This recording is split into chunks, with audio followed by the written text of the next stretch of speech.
So without further ado, we can go ahead and start with the main speaker portion. So to introduce our first speaker, Chellie is a professor at the University of Waikato Management School. She is joining us from New Zealand. So without further ado, I will stop sharing my screen, and then Chellie, you can take it away. Kia ora koutou, kia ora no Aotearoa, New Zealand. E ngā mana, e ngā reo, e ngā hau e whā, tēnā koutou, tēnā koutou, tēnā koutou katoa ka hiketea tū I te uru. So I welcome all the ancestral lines, all the languages, to the people of the four winds who have gathered here today. I give you greetings. I want to pay respect to the transmissions that we have each received in our lifetime that has been passed to us, and the knowledge that is living within us, and the learning that we're going to share today. I'm really looking forward to being with you. I want to honour the places in which you stand and the places that you belong to.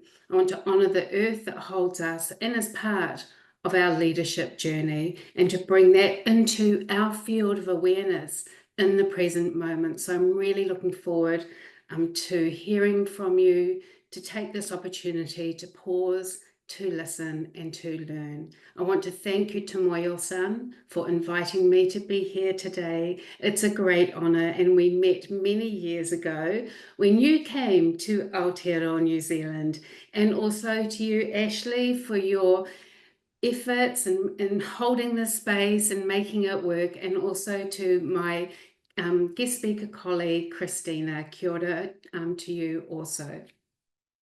So I'm going to share my screen and bring up some slides, and do feel free to put comments in the chat, which we can pick up later.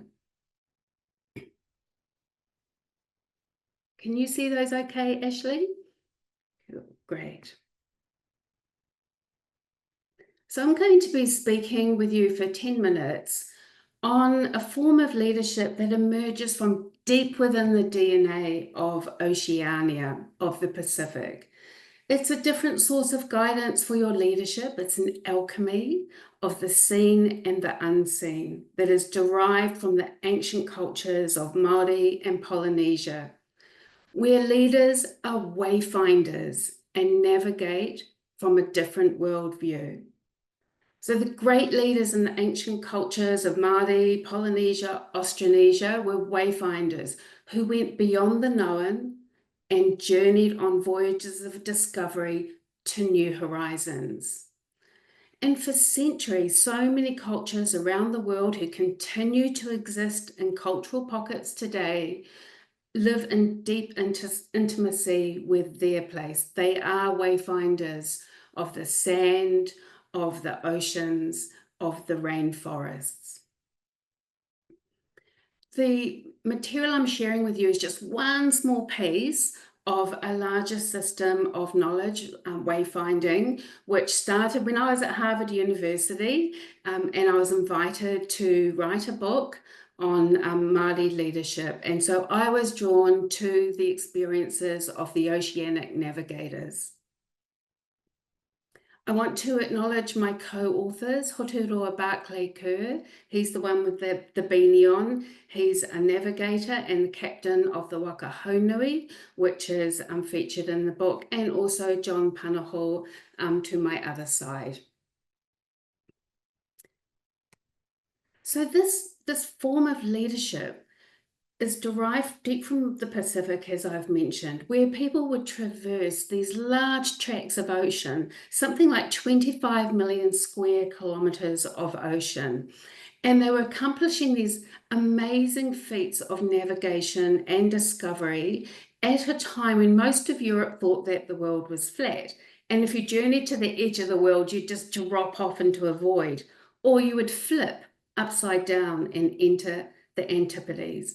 So over the millennia, they really refined this way of reading the signs in the world around us. So they read different kinds of clouds, depending on the colors and the shape and form of clouds, would give them important information. The flight path of hummingbirds who would return to land at night. They read the star path, the position of the sun, the moon, the frequencies of the ocean. So they weren't using any instruments like a compass, sextants, and map. They became the masters of finding our place in relation to the world around us. So my invitation for you here today is to reflect on what can we learn as the wayfinders of today.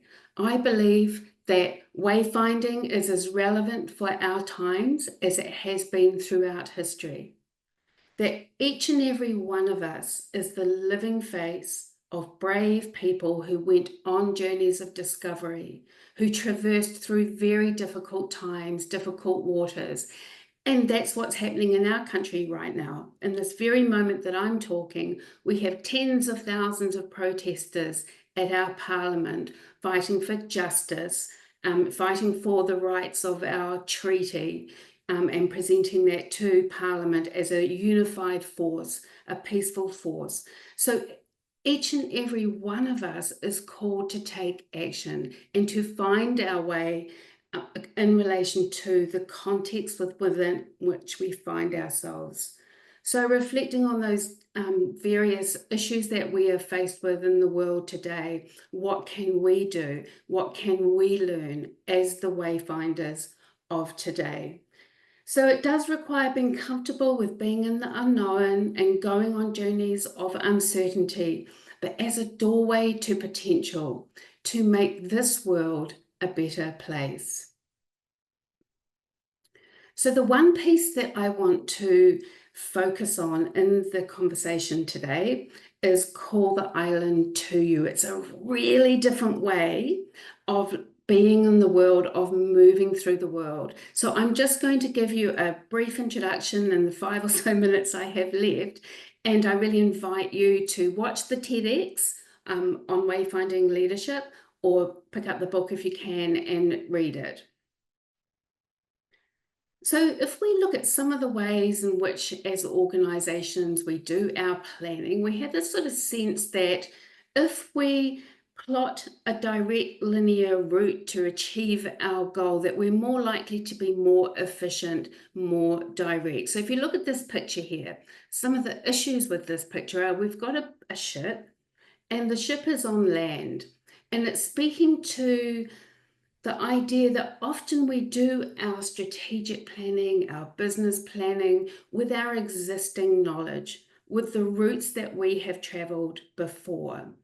And then we set our target on a goal that we're going to reach, and we're going to strive and push through developing KPIs and indicators to reach that goal.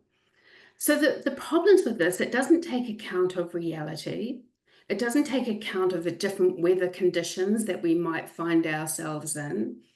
It puts all the emphasis on this goal that is somewhere in the future, and also puts a lot of emphasis that we're doing this planning with our existing knowledge. It doesn't necessarily present us with the skills and capabilities to navigate into the unknown and through uncertainty. So no sooner has the print dried on some of these plans and strategies we develop, it's already out of sync with reality. So the top of the map sort of reflects our planning, but sometimes it can be so dominant that we get caught up in these narrow corridors of rational logic, and that people won't do anything outside of their KPIs and their indicators. Whereas many of us know on any given day, something unexpected, uninvited, even unwelcome will happen, and we are called to respond to what is going on. So as Professor Heifetz at Harvard says of adaptive leadership, we need our technical knowledge, kind of that top part of the map, and our hygiene factors, but we also need the ability to adapt and to respond to a changing environment. So it's not either or, but both and. The way of the oceanic navigators is very different. Their idea of navigation is to be still and calm in the present moment and to pay attention to all the signs around us, to the clouds, to the frequencies, to the star path, to the dynamic, unfolding, changing world. So our task is to be calm, relaxed, and pay attention to what is going around us and adjust to the signs. And by having a clear picture of our destination in mind, we call that destination to us.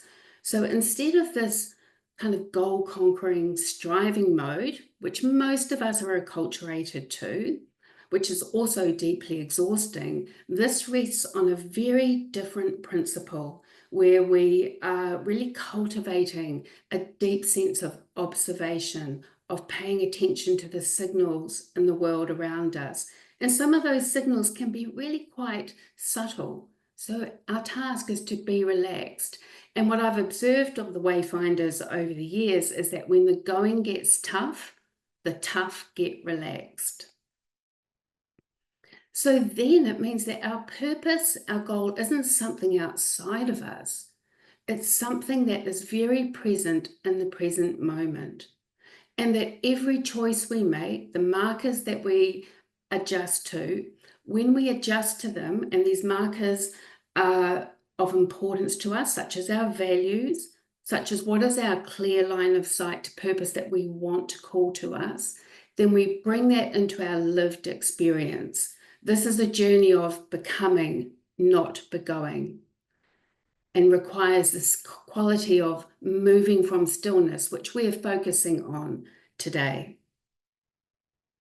And the final piece I want to put out there, and we can talk about it further in the discussion, but is a distinction between square intelligence, which dominates a lot of our organizations today. And it's not to make it wrong, but these are our facts, our figures, our statistics, our accounting, but also to welcome in and to cultivate and trust our sphere intelligence.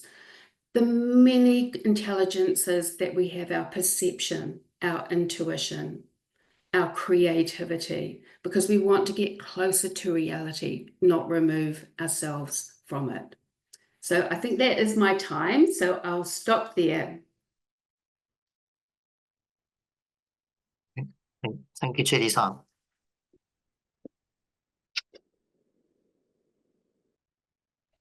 Okay, I'll just pull up.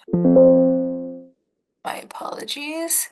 Yeah, thank you so much for that, Chellie. I'm just going to bring up my slides again to introduce our next speaker, Christina.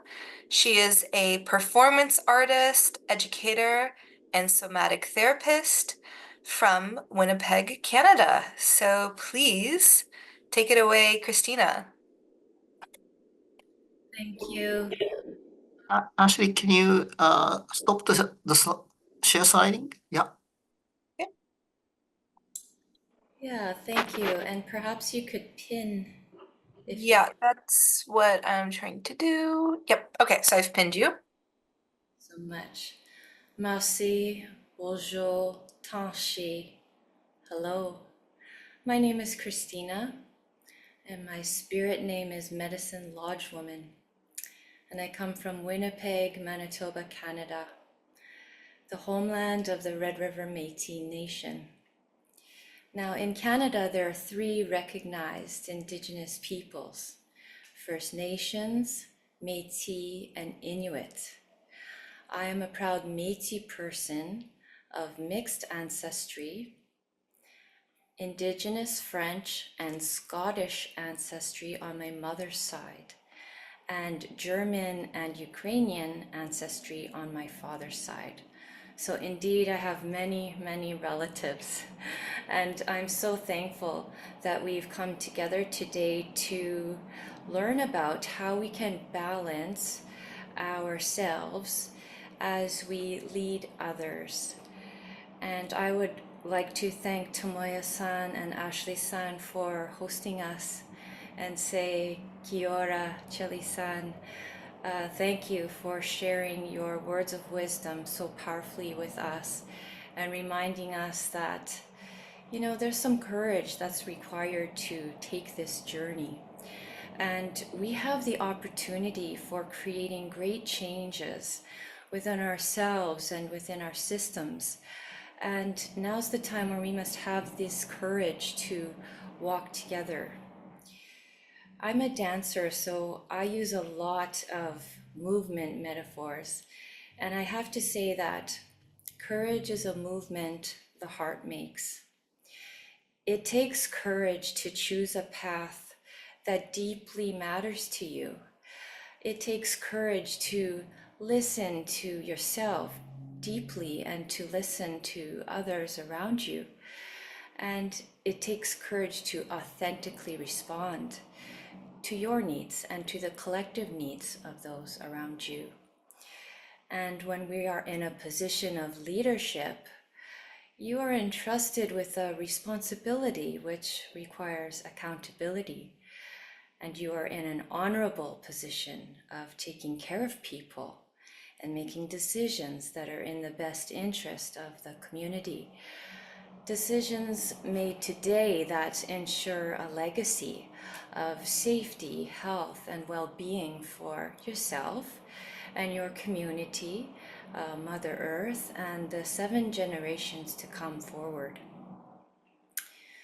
So one example of great leadership is Louis Riel, a very famous Métis leader who said, "I have nothing but my heart and have given it long ago to my country." Louis Riel was a leader who gave his life for his Kokorozashi, or his life purpose. Louis Riel was hung by the government of Canada in 1885 for high treason, and he died fighting for the rights of Métis people, the right to live, the right to be acknowledged as a people, the right to remain on our land, speak our language, and practice our culture. And just saying the words brings up quite a bit of emotion for me, because I just feel so privileged to be able to speak with you today about these important matters of the heart, because it was not always the case. So as a Métis person, the foundation of my indigenous culture and my leadership is based on my embodiment of the 7 sacred laws.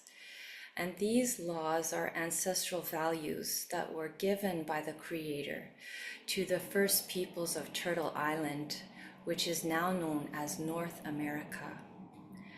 So it is with deep respect and with loving kindness that I share these teachings with you that have been passed down to me from my Anishinaabe First Nations relatives. And these teachings originate from the Turtle Lodge in Saging First Nation, Manitoba. So it is my hope and prayer that these teachings serve as a guide in helping you find your way back to balance. And I will be presenting these teachings through traditional oral storytelling. So please make any adjustments to your breath, your body posture, your heart, and your mind to allow you to be in the most receptive mode possible to receive these teachings, the 7 sacred laws. So tens of thousands of years ago, the first peoples of Turtle Island were given a gift from the Creator, the 7 sacred laws or teachings. The first teaching is respect, which is represented by buffalo. Respect all forms of life on Mother Earth. Respect the elders and the people of all races who uphold the sacred teachings of the Creator. The essence of respect is to give of oneself for the benefit of all life, just as the buffalo gave its being for the survival of human life. The second teaching is love, represented by the eagle. The people of Turtle Island are always to carry out actions in love. To feel true love is to know the Creator. You can express love for the Creator by loving yourself, your family, your fellow human beings, and Mother Earth. The third teaching is the teaching of courage, represented by the bear. To have courage is to have the strength to listen to your heart and be yourself. We are told to be proud of who we are and always allow the way of life that the Creator has given to us. It takes courage to do what is right, and it takes courage to make decisions that are best for our children and our 7 generations forward. The fourth teaching is the teaching of honesty, which is represented by Sabe, or Bigfoot. To be honest with yourself is to live in the spirit of how you were created. It is being honest with ourselves, speaking and living our truth from our heart. Honesty is being truthful in our words and speaking well of others, honoring our uniqueness. The fifth teaching is wisdom, represented by beaver. To live in wisdom is to know that the Creator has given everyone special gifts. Living in wisdom is using your gifts to build a peaceful and healthy family and community. When we know and use our gifts, we become an instrument of the Creator, helping to bring peace to the world. Now, the beaver was chosen to represent wisdom because the beaver was given very, very large, long front teeth. And if the beaver does not use his unique gift, the beaver will die. So it must use its teeth to chew down the logs, which it will build its home. The sixth teaching is the teaching of humility, represented by wolf. Always carry out actions with humility. To know humility is to understand that you are not more or less important than anyone else. Being humble is surrendering to the Creator, who has created and directs everything in life. And the seventh teaching is the teaching of truth, which is represented by turtle. Always seek the truth. The truth lies within your spirit. Prayer and meditation are to be practiced every day to give thanks to the Creator for the breath of life. And living the truth is living the 7 sacred teachings, which means that one must live and act from the heart. These teachings were gifted by the Creator as a code of conduct for human life on Mother Earth, and these teachings are to be shared with all children of the earth. And this is so that we may live in a good way, in balance with ourselves, with each other, with Mother Earth, and for the 7 generations coming after us. And so I hope and pray that these 7 teachings resonate with you, and that they can inform the way you lead yourself through this life, and how you're leading yourself in the community in which you're serving. So Tomoya-san, I would like to open the circle for a dialogue, so we can more deeply explore how these ancient teachings can inform us in our modern life and our modern leadership. Thank you very much, Christina-san. Thank you. Thank you so much. So that brings us to our dialogue portion with Chellie, Christina, and Nakamura-san. Nakamura-san is the president of GLOBIS USA and former dean of GLOBIS University.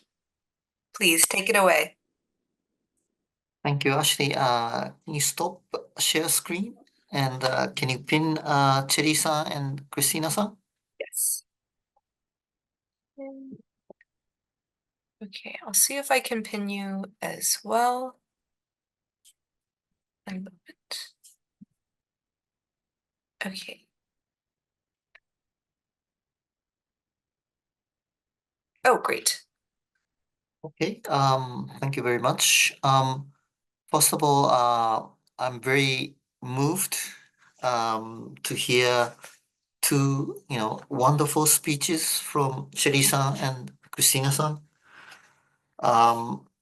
Just to introduce how I'm connected, I am a Japanese where we have a long history, and I am a practitioner of Aikido, which is a martial art. And so a lot of my activity is very close to some of the Maori wayfinding, as well as Métis or Turtle Island teaching. So first, I'd like to start. Maybe we should have done this, on site.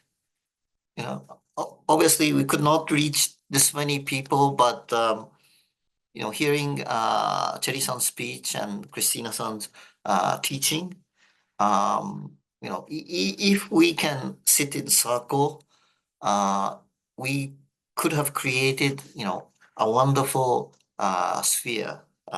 That's kind of impression I have. But my first question to the two distinguished speaker is,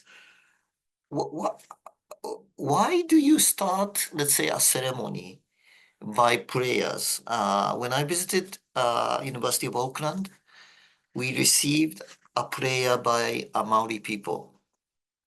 I have received a very similar response from First Nations when we hold conferences in a little bit rural parts of United States or Canada. So, Chellie-san, can you start us off?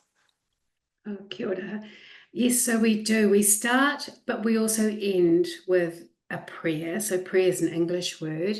In Māori, we've got different forms. One form is an enoi, which is linked to perhaps more of a Christian orientation in the prayer. But we also have karakia, and karakia is an invocation to invoke the reality that we want to create. So it calls us to reflect on our higher intention, to connect to the spiritual realm. So in our world, the spiritual realm is at the center, and to really meld and bind people together in a sense of unity, to focus on what is really important, to gain clarity, to create unity. And we are put into that special state at the beginning of any gathering. So if it's a meeting at a university or at a business school, we will open with this karakia, but we will also close it so that we can release people from that state back into their ordinary lives. Thank you.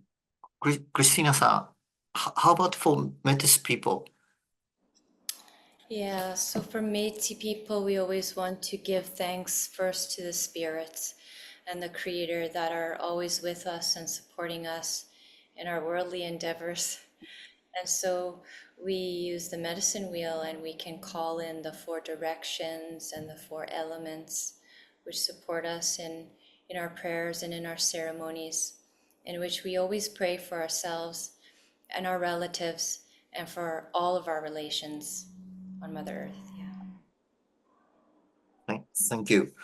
So, listening to Maori tradition and Métis tradition, it seems that you are not living like, how to say, maybe a modern life. Maybe when I say modern life, if I may borrow Chellie-san's word, square intelligence, or direct maybe goal setting.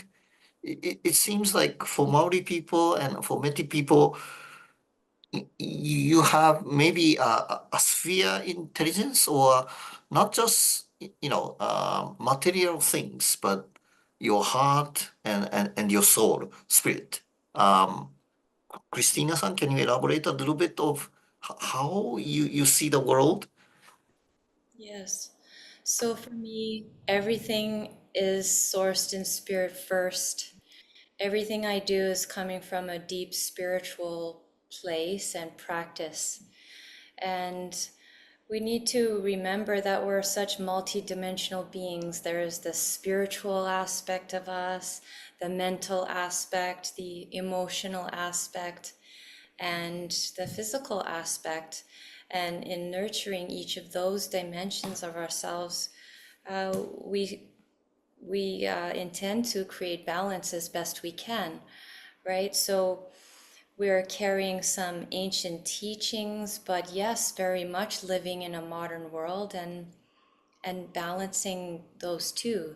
So everything I do in this modern world, I remember that everything I do is coming from my heart. It's coming out of love, and that is the place that I am moving out into the world from. Thank you. Chellie-san, how do Maori people see the world? Yes, well, I think one of the overarching principles is one that we call whakapapa. So it's kind of like genealogy, but it's a way of looking at the world which is very distinctive to Māori.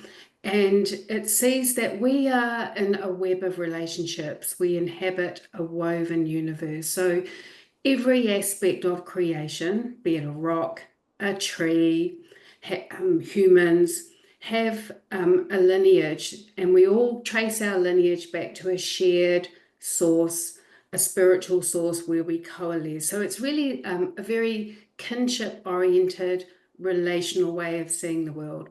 So how that shows up for me, I'm a professor of leadership, and I've been in business schools for many years, and I conduct research and work with organizations right across the country and around the world. So how it shows up in my work is to, for example, explore economies of well-being, where we really understand the limits to growth. We respect the rights of all entities to achieve well-being. So we have in New Zealand examples where even rivers are treated as an entity in their own right and have rights accorded, the same rights as accorded to human beings. So it shows up in the kinds of forms of action that we take to make this world, again, as wayfinders of these times, to ensure that we're creating a world of justice, of equity, that we live by these bedrock values of relationships, of respect, a lot of what Christina has also mentioned, and a sense of sacred ecology, and spirit is at the centre. And so we apply this in the pragmatics of daily life, wherever we find ourselves. Thank you. When I visited New Zealand, I had a chance to see a haka, and I was quite astonished, not only because of the power of the dance, but also how strong the warriors were in terms of martial arts perspective. Because I train, I can feel, how when they stab or when they cut. Initially, I thought it was a show, but my body shivered. So in Maori, there are many, I think, teaching. But Chei-san, why did you choose the waka, the wayfinding or the canoeing in the ocean? Thank you, Tomoya-san. I will put a link into the chat for those of you who want to see our Māori parliamentarians doing a haka in our parliament just 2 days ago. It's phenomenal. So, because it's really, it's not just a show, it's an expression. And it's an expression where we are tapping into those spiritual dimensions. And it's an expression of love and it's support and recognition. So for me, A seed was planted in me many, many years ago by Professor Charles Royal, and he was explaining calling the island to us and how our ancestors developed the system of navigation. So it is connected to the broader philosophy of Māori teachings. It came over from the ancient Hawaiians who went on their journeys of discovery to New Zealand. So it's interconnected to that knowledge system right across the Pacific, but I was drawn to it because of the seed planted in me by Charles Royal. So that when I was at Harvard and I was holed up in that apartment over winter and I was reading every book I could about oceanic navigation, and I guess that started to form my island that I was calling to me at that time, and to really explore it. It was just a compelling purpose that stirred in me, Tomoya-san, and I paid attention to it. And then at one point, I had written the book, and I realized that I'd done that great academic exercise of writing a book based on other books. And I think one of the smartest things I may have ever done in my life was to realize I needed to connect to the real navigator. And John introduced me to Hutu, and then Hutu breathed life into that word, what we call Modi, or life force. And it was from that moment it really took the form that it has taken in the world. And now, over, just for me personally, have trained over 20,000 people in this work. And you're all part of my island that I call to me. So I could never have strategized that to happen the way it has. And we don't promote it. We follow the spirit of the book wherever it takes us. And so when I look, Tomoya-san, at you coming to Aotearoa in 2017, and then here we are now, it's something that unfolds over time, and there is a higher purpose. So I try to live in this manner too. So when I do catch myself getting that very goal-conquering, striving mode, I try and interrupt myself and step back and look at what's really important and what am I calling to me in this moment. Thank you. At GLOBIS, we've put Kokorozashi, personal aspiration, as the center of education. And I felt wayfinding is your Kokorozashi for Chellie-san. Absolutely. And I think everyone in this room, has one, and it's just a call to reconnect and get a line of sight to that, Tomoya-san. Thank you very much. Christina-san, thank you for sharing a very precious seven secret laws. Why have maybe First Nations assigned animals to the seven maybe concepts, like respect for buffalo, wisdom for beaver, humility to wolf? May I hear your interpretation? Yes. So the 7 teachings were connected to the animals that are living near us on the land. And speaking of animals, I have my co-presenter here, Coco, who I was joking earlier is renamed Kokorozashi. So yes, the cat is one of my spirit animals, but okay, so let's talk about the 7 teachings. And the first teaching was respect, and that was associated with the buffalo because the indigenous people living in the Canadian plains were surviving from buffalo, and they would use every part of the animal. There would be no waste. There would be the meat that would feed the people. There would be the furs that were used to stay warm, and also the bones that would be ground into tools. So there was just deep respect for the other life being given for the sustenance of our life. The second one, the eagle is chosen to represent love because my teachers tell me that the eagle is flying the highest. in this earth, and it's flying up highest to the Creator that it can go, and in its wings it's carrying all of our prayers. And then we have the next one. Let's see. It is courage, which is represented by bear. So a mother bear, she will do anything to protect her cubs. And so that courage of what the mother bear will go through in order to sustain her cubs, so they can go on to live happy, healthy lives. The mother bear has to sacrifice quite a bit and to be brave.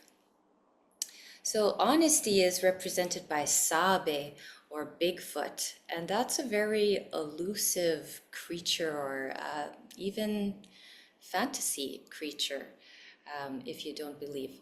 So being honest with yourself, I mean, for me, that's the teaching that's really sometimes can be elusive, right?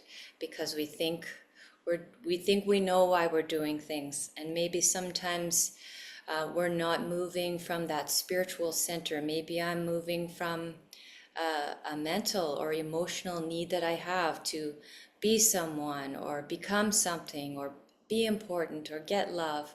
And I have to sometimes take a step back and look at my actions and think, wow, am I being honest with myself? Am I being authentic? Why am I doing this? Why am I saying this? So it's just a tool to reflect. The next teaching I mentioned was beaver. It's a very wise thing that the beaver uses its especially long teeth, its special gifts, and it has to use its special gifts in order to stay alive, or else the beaver's teeth will grow very, very long and the beaver will not survive. Humility is represented by wolf, and I think that the best idea that I have about this is the thinking about being in a pack or being that lone wolf. And certainly I've been that lone wolf in my life. I've been very fiercely independent and wanting to do everything by myself in a certain way. And I realize, wow, I'm not thriving as much as I could be if I was asking for help, if I was working with other people, if I was collaborating. I'd be much more healthy, and I'd have much more abundance if I was operating with the pack. And the last teaching is truth, which is represented by turtle. So here we have a special place. It's called the White Shell in Manitoba, and it's called the White Shell, but it refers to the turtle, the back of the turtle. So when you look on the map and you see North America, it's been imagined that it looks like the shape of a turtle. And so we call North America Turtle Island. Thank you. I would like to continue the panel discussion forever, but we need to take questions. So last question to the two speakers. Maybe we are lucky if we are Maori or we are Métis. We have long traditions. We have community. We have all the maybe festivals that we can feel the spirit. But if we are regular people living in New York, Los Angeles, maybe Toronto, in business, how can we get the stillness or the spirituality that Chellie-san and Christina-san you have introduced us today? So what's your piece of advice to hardworking people in the modern world today? May I ask Christina-san first? Yes. So I believe that our spirit is always calling us. There's something in your heart and you know what it is. And it's that thing that it just keeps calling you and calling you and calling you, and it won't let you go. And so that can look in uh, unlimited possibility of, it can take unlimited forms. And really that's the beautiful thing, is if we were all to follow our spirit and our heart and our calling and embody our unique gifts and bring that into the world, what a beautiful variety we would get to experience here. So spirituality, it's in you. It's, you're always connected to that. You can never be disconnected from spirit. Uh, Even if you don't believe in that, that's my belief. I believe that it's in all of us and it's for all of us, and it's loving us and supporting us no matter what we choose. And it is our choice to make how that's going to show up in this world. Thank you. Chellie-san? Yes, thank you. I think I might tackle this question from a leadership perspective. So, for example, on Saturday, I teach on our MBAs as well, and we have on Saturday I was teaching a group of 35 MBA executives who come from all different cultures and different walks of life. So, one of the first things that we explore as leaders is, how are we carrying ourselves? How are we showing up? How are people experiencing our leadership? So in order to be able to call the island to us, we also need to ensure that we are receptive, we're open, and that we are moving from this place of calm. We're taking effective, intentional action, that we're not just reacting to the world. So what that requires us to do is to tune in to the right frequencies and to tune out all that noise and that static, so that we are responding really well and showing up effectively and moving from that intentional calm. It's really different to everybody, for everybody. Over the years, I've heard so many different ways and practices that people have to support them to show up as leaders, to carry themselves, to take care of themselves. For a lot of executives and leaders these days, actually the island they want to call to them in the first instance is the island of well-being. So what are the markers that would ensure that to be effective we are looking after ourselves? So sleep, nutrition, exercise, so forth, managing our thinking. For me, well-being, I feel a sense of recalibration and stillness when I go out into nature, and I just have that time and allow nature to recalibrate me. Tomoya-san, I'd be really curious about Aikido as well. You mentioned that, there are practices there that bring us to that place of alignment and help us tune into the right frequencies, tune out the noise. And imagine even in the chat, people might want to put some of their practices that they use to bring them to that place. Thank you. Because I come from maybe Japan, if I may talk, thank you, Chellie-san, for inviting me about Aikido.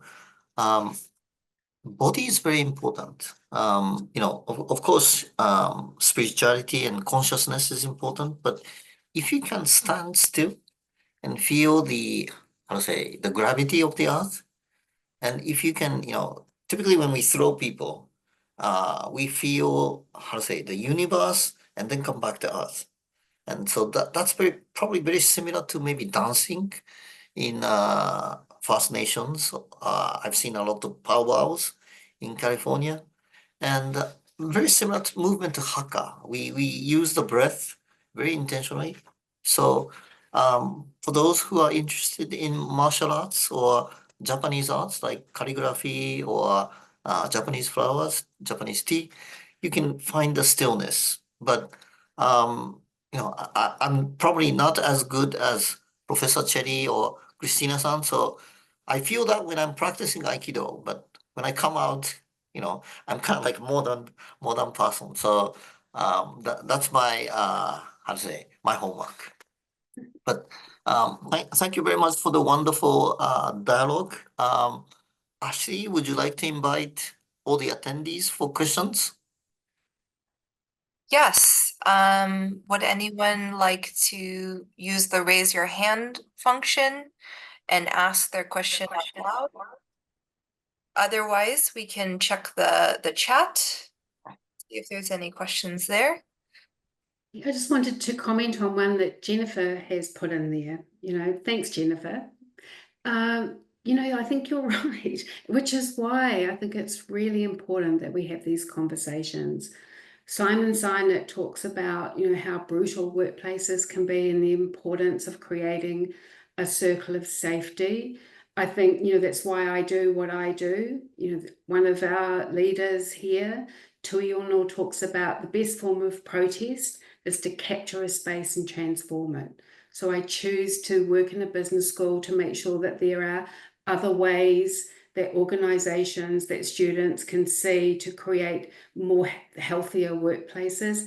And I think, through the research that I do and many of us do, that we are in service of a world where corporations, organizations, businesses of all walks of life can really support, human well-being, but also environmental well-being.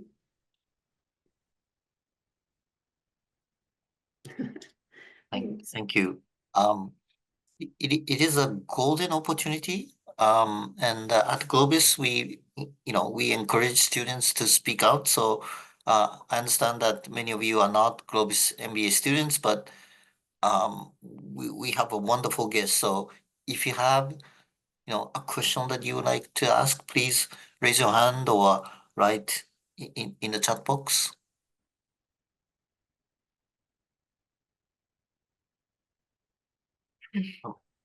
Okay, so comment that it was clearly explained. Professor Chellie, do you have, let's say, a company that you think like calling the island in a way?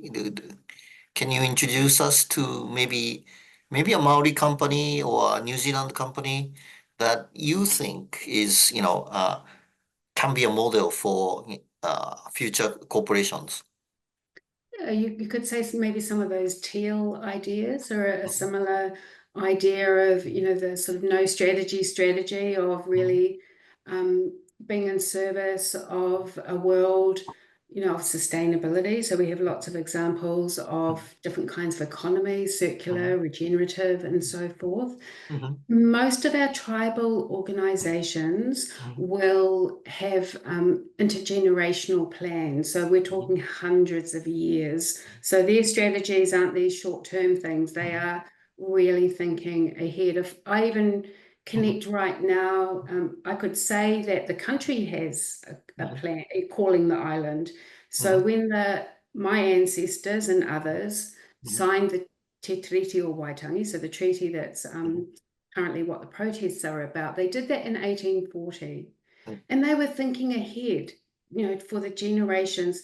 They were leaving a legacy for us to guide us in these times so that we can, adjust to the context of these times. So you could say that's an intergenerational example of Māori leaders setting a purpose, and then we call that into reality in our present time. So we have more of a sense of perpetual present rather than the now generation. We see ourselves as a movement through time in service of something bigger than ourselves. So many examples of Māori organisations who think this way, who act this way. Thank you. Ashley, I think we have Emily-san's raising a hand. Emily-san, can you speak out? Hello. Hi. I apologize. I only have 15 minutes to present this, and I might have to sign off.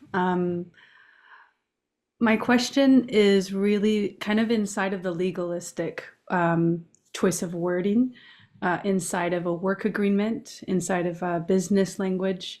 How can we maintain integrity to our sacred laws, our sacred language inside of business agreements? Chellie-san, Christina-san, whoever can take Emily-san's question, please try your answer. Shall I go first, Christina? Do you want to go first? Yeah. And then I'll Chellie, if you could go first, please. Oh, sorry. Oh, couldn't hear. Okay, so yes, values are really good. So they're the foundation. So really looking at what are the values? So for example, I work with a very large USA-based hospital some years ago now, but they have a strong value of caring. So then it's saying, well, rather than caring just kind of gracing the boardroom wall or the inside of reports or websites, but how does caring show up or kindness show up at every level in an organization, such that the code of ethics, the language, the way things are done orient to the values that the organization stands for.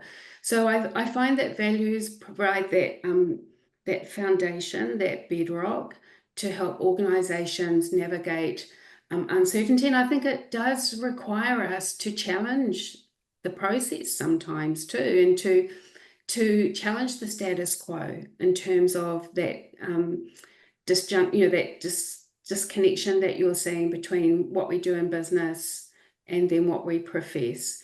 And so warriors do come in many different forms, our poets, our musicians, but also business people. So if you find yourself in that situation, connect with others and really ensure that the business is living its values. And I appreciate that can be hard, especially in the circumstances that we find ourselves in.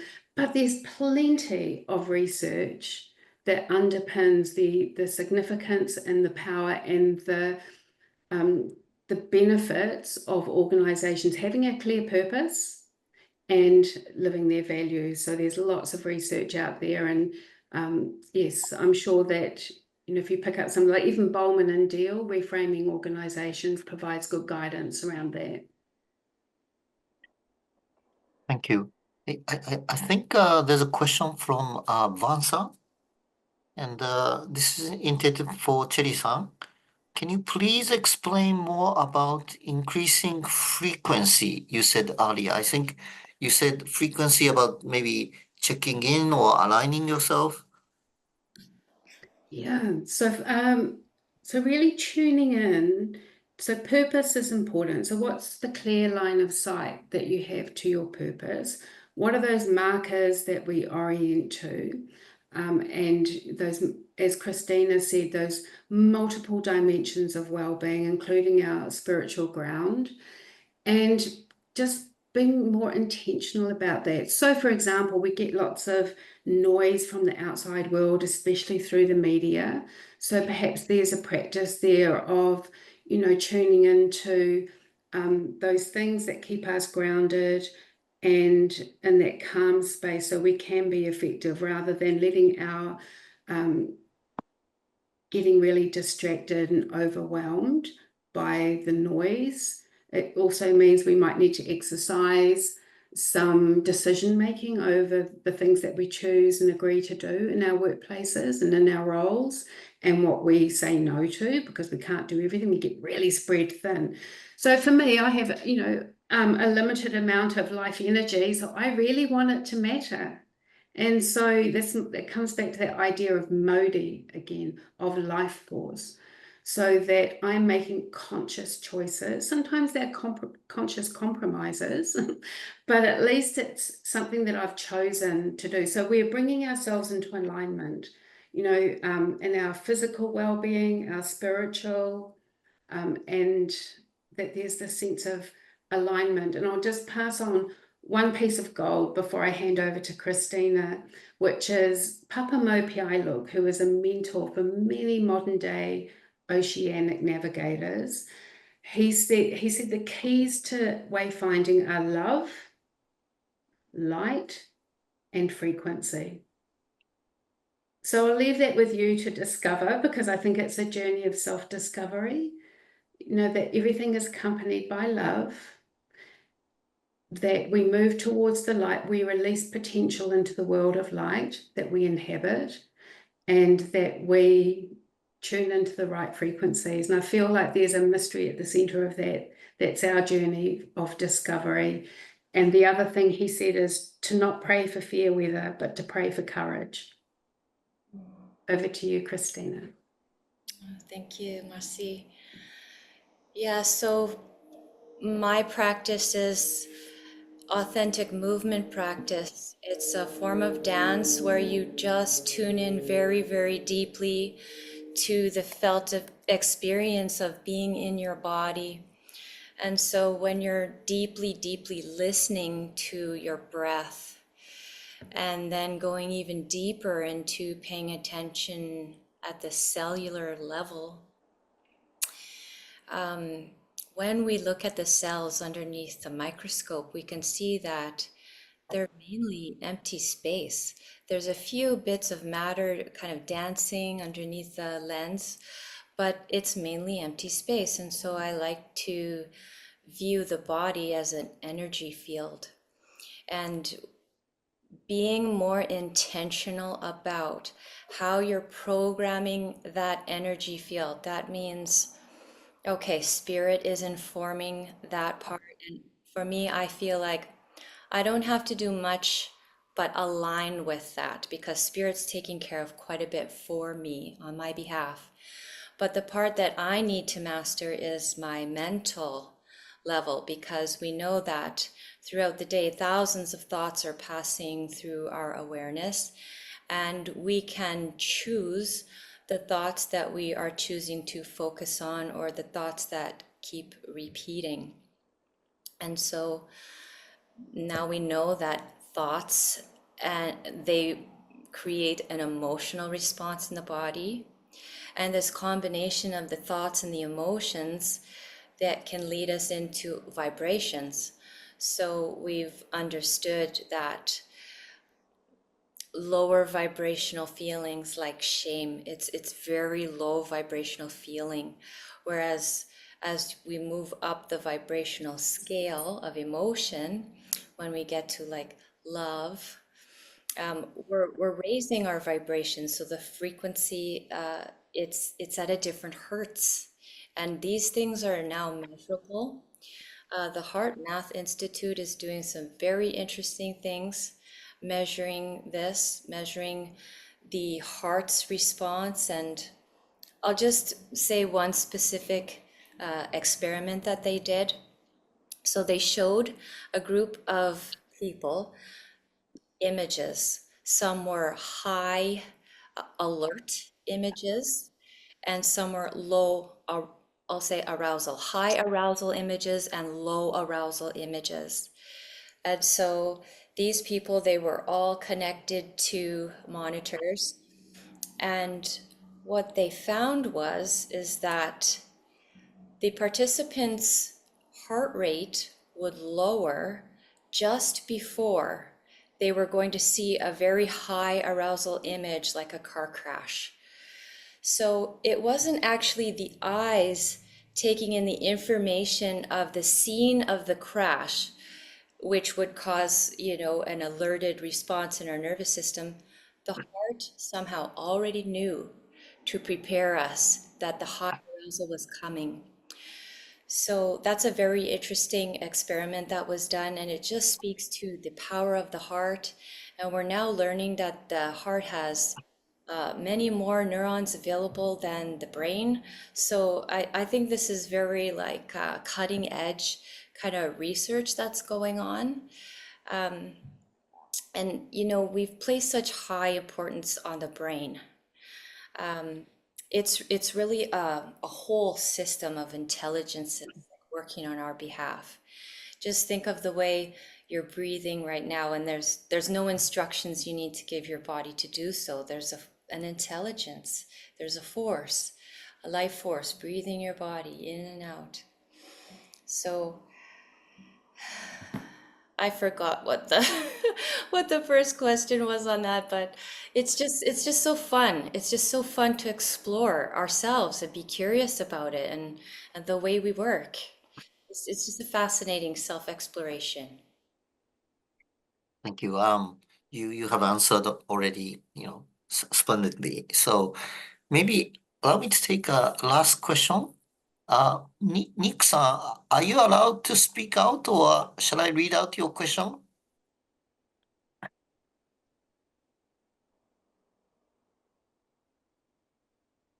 Maybe better to read it. Yeah. Nick-san said, if you are, a part of maybe indigenous people, or if you are from a long-standing culture, it's easier to experience what we are talking about. But if not, let's say if you are a modern American person, Canadian person, Mexican person, how can we get close to some of what you are saying today?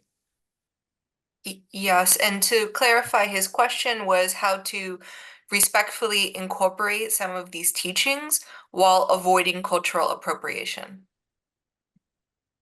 Yeah, well, I can start with an answer, and I'm going to share some of the wisdom from my elder, Brian McLeod. And he says there's only two types of indigenous people in the world: ones that remember they are, and ones that forgot.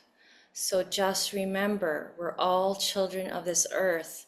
And yes, teachings have come from very wise people in all sorts of our traditions, but they're meant to be shared. That's the deep wisdom, is that this is not just for one group of people. This is for everyone. And yes, I appreciate that we want to be respectful and do this in the best way possible. And so I would recommend that you connect with some Indigenous people in your community and build a relationship with them. And if they are wise, loving people, they will happily welcome you in and share the teachings and encourage you to do so too. And they will give you the guidance and the instructions that you need. But I just want you to leave with this. The key is that it's about respect. And when we're doing things out of respect, in the kindness of our hearts, we cannot do wrong. We can't. Beautifully put, Christina. So I just, support what you're saying and encouraging people to connect and to be in relationship with the local Indigenous peoples of your place.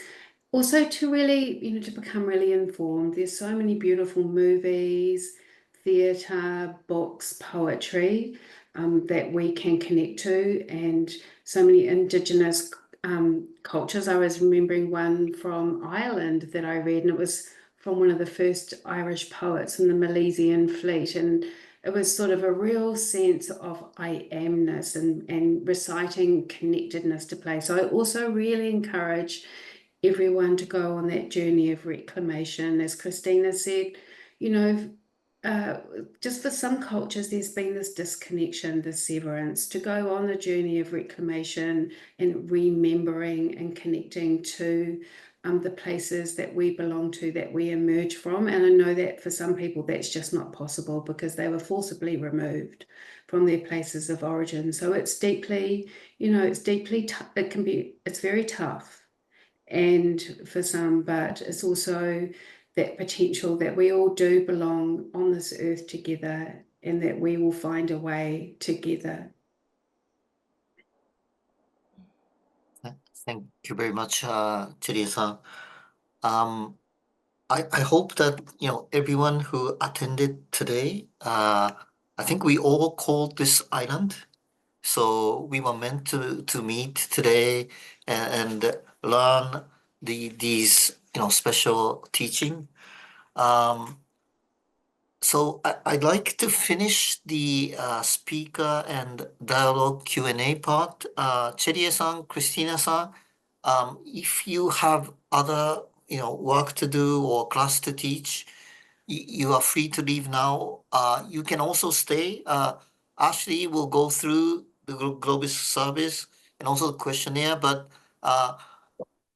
all the attendees, can you join me in giving a round of applause for our two greatest speakers? Thank you very much. Thank you very much. I will leave. I'll let you all have a conversation together, but thank you so much for your beautiful comments, for your engagement, and it's a pleasure being alongside you, Christina, today. Ngā mihi nui ki a koutou.